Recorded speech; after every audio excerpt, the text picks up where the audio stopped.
For this question, it's a pure question on number pattern. And this question was quite extreme. Quite extreme meaning, right?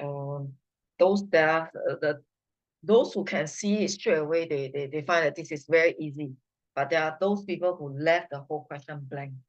So when this paper happened in 2021, those who came out from the exam, right, some of them tell me, wow, this question was very difficult. Some of them tell me this is a very easy question. So we always go through the 10 series question, and I always emphasize common difference. So in this question, it is a common difference. It is a question of common difference, except that the common difference is in the numerator.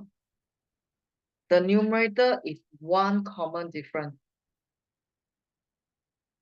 And then the denominator is also another common difference.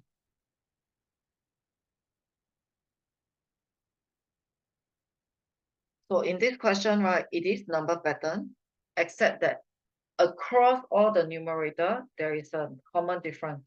Across the denominator, there is a common difference.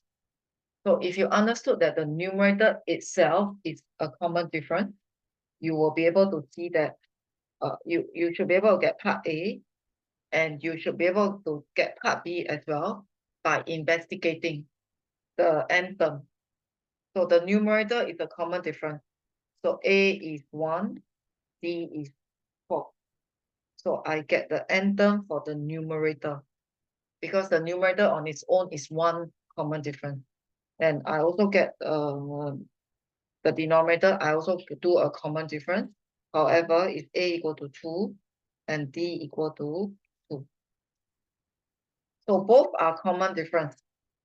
Then you do them separately and you got a final n term. So it's actually quite easy if you detect the pattern, or else you will find that the whole question is not doable. You will just leave it blank. Okay.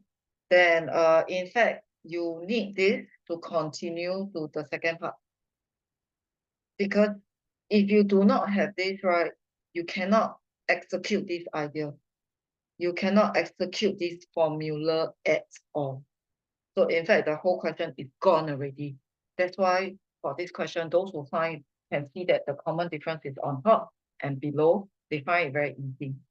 So how are you going to do a subtraction? So first of all, this Tn will be the Tn that you've gotten previously.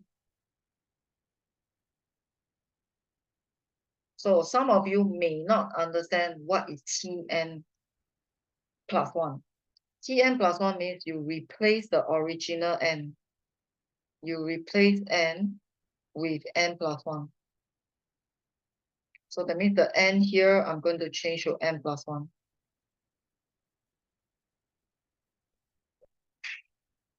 So I'm going to replace the original n with n plus 1, and then I will simplify. So ultimately, the d that we are talking about is fraction minus fraction. So the algebra behind fraction minus fraction is making same denominator. So the mechanism or the algebra behind fraction minus fraction is to make same denominator, and if there's no careless mistake, you will get the expression that the question wants. So this D is measuring the difference between two consecutive terms. And subsequently, the next part, you are actually supposed to explain why the difference is always less than 1. That means I take the 5th term minus the 4th term, I can take the 10th term minus the 9th term. So any consecutive term, the difference is actually less than 1. Okay, so I'm going to use this to explain. So if I observe this, the numerator is 6. That means the numerator, the difference will always have a numerator 3. So the difference lies with the n.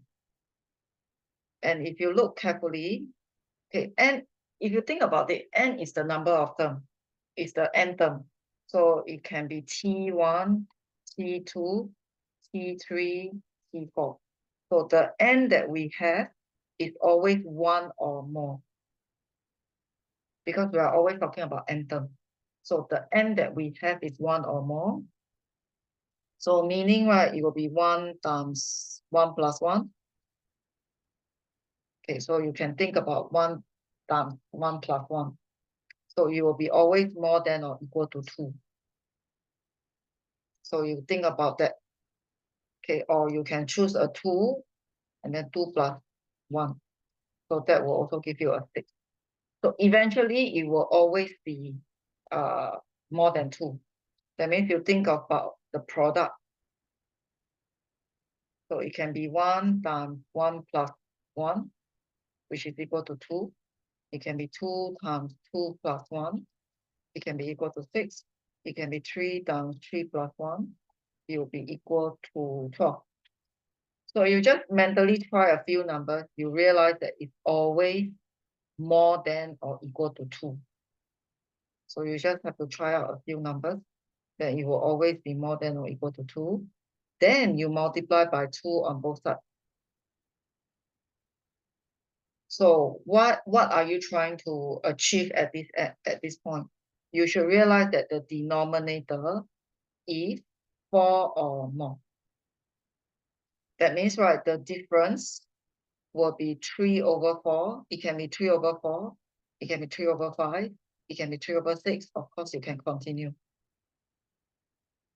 So the difference is always 3 over 4, 3 over 5, 3 over 6, because the denominator is 4 or more.